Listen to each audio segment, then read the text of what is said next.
राजकारणात टिकून राहण्यासाठी आणि यशस्वी होण्यासाठी मी लक्षात ठेवत असलेला मंत्र किंवा वापरत असलेले तंत्र आपल्याला थोडं सांगतो।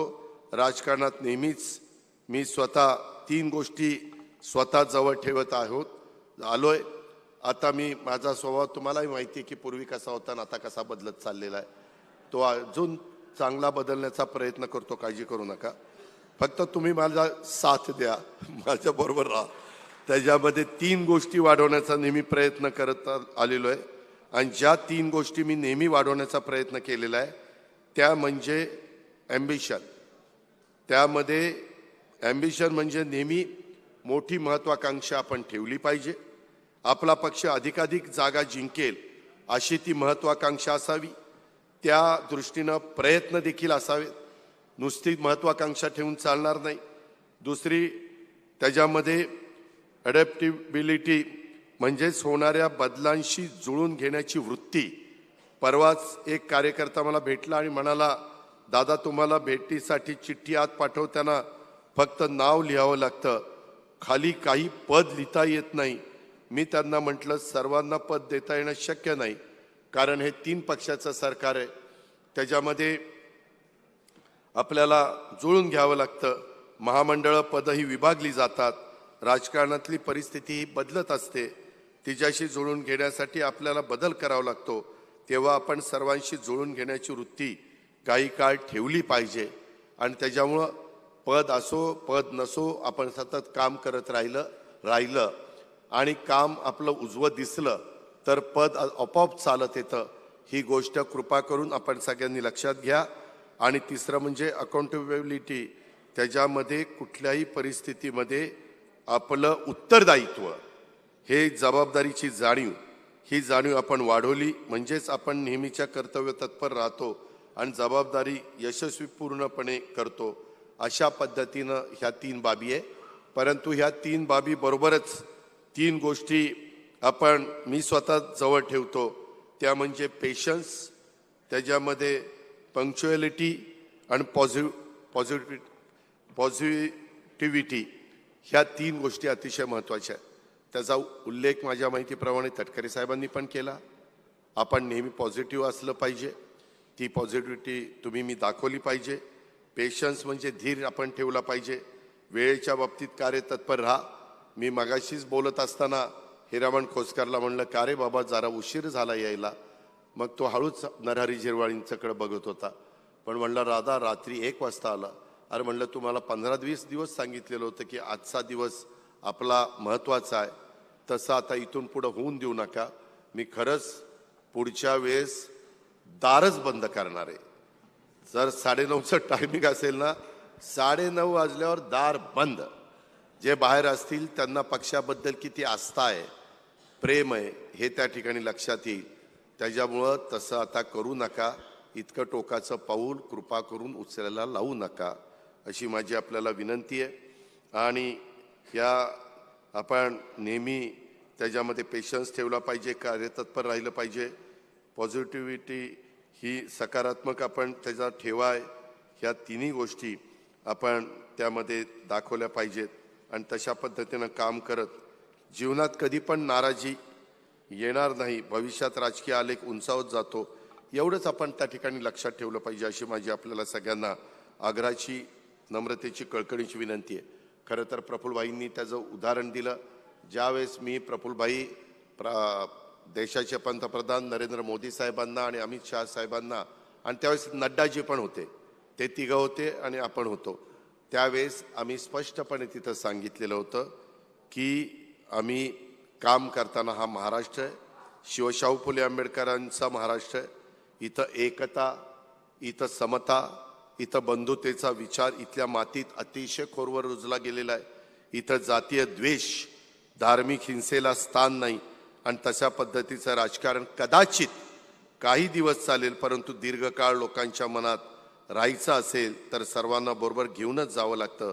तेव्हा आपण आणि आपला राष्ट्रवादी काँग्रेस पक्ष हा सर्वांना सोबत घेऊन पुढं जात राहील।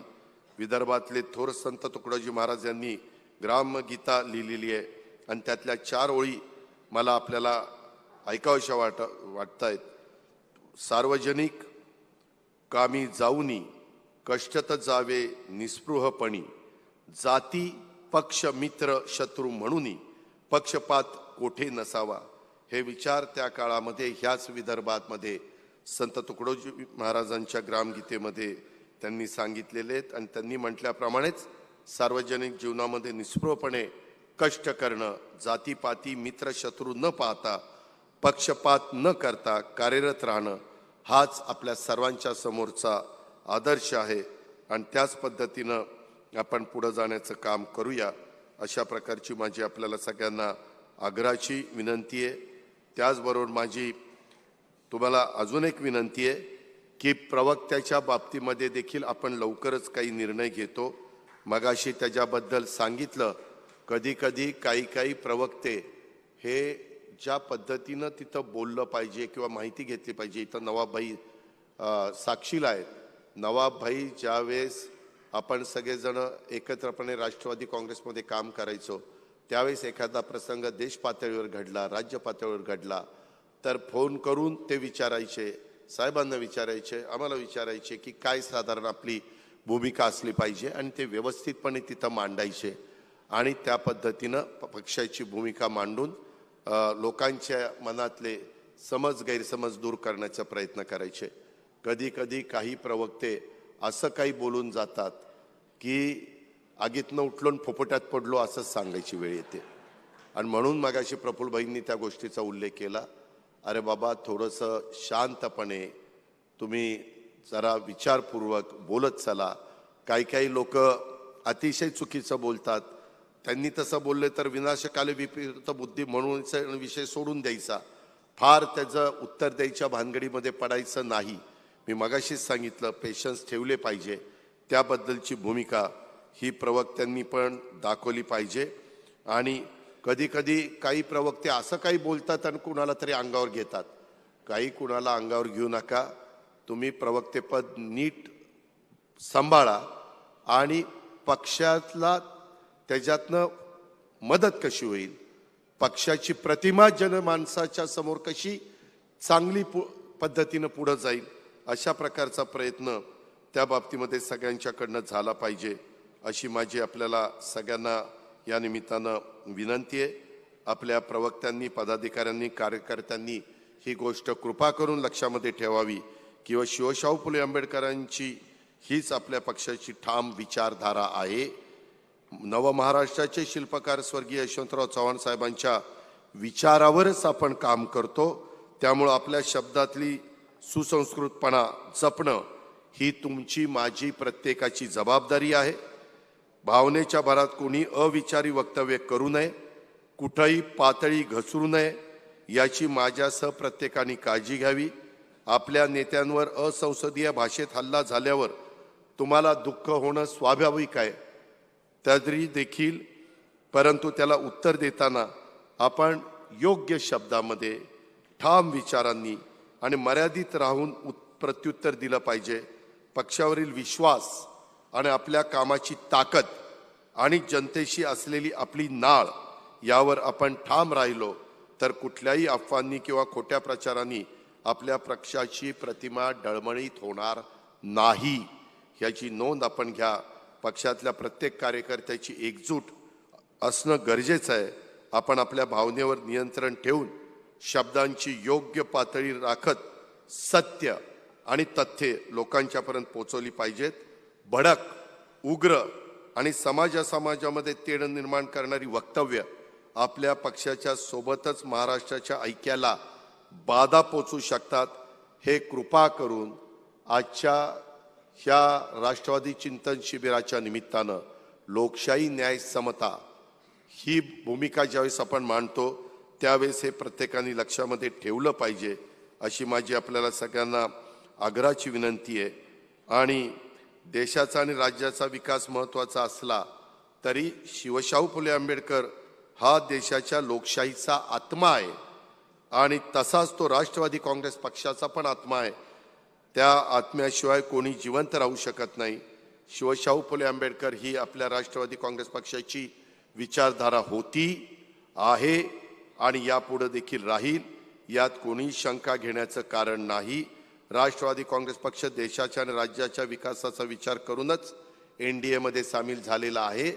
कधी कधी एखादी व्यक्ती एखादं स्टेटमेंट करते, ते स्टेटमेंट केल्यानंतर काही समाजातली लोक ती राष्ट्रवादी काँग्रेस पक्षाची भूमिका आहे असं समजतात. माझी त्यांना हात जोडून विनंती आहे, एवढ्या मोठ्या पक्षामध्ये एवढं सांगून एखाद्यानी असं काही पक्षाला बाधा आणणारं स्टेटमेंट केलं तर त्या स्टेटमेंटची पक्ष अजिबात त्या ठिकाणी सहमत नाही. ही गोष्ट देखील आपण लक्षामध्ये ठेवली पाहिजे अशी माझी विनंती आहे. कधी कधी काही वेळेस वेगवेगळे मोर्चे दिसतात, वेगवेगळे आंदोलन होतात.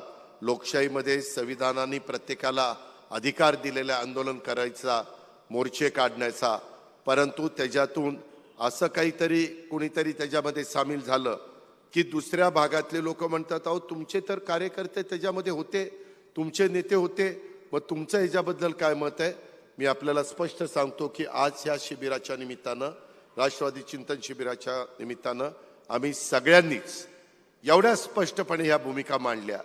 त्याच्यामुळं यदाकदाचित ह्या भूमिकेला बगल देणारी गोष्ट एखादी घडत असेल तर सरळ तुम्ही सांगा की त्या दिवशी दिवसभर आम्ही बसलो होतो सकाळी 9 ते 6:30 पर्यंत, आणि त्यामध्ये ही आमच्या राष्ट्रवादीची भूमिका आहे, ही आमच्या राष्ट्रवादीची विचारधारा आहे.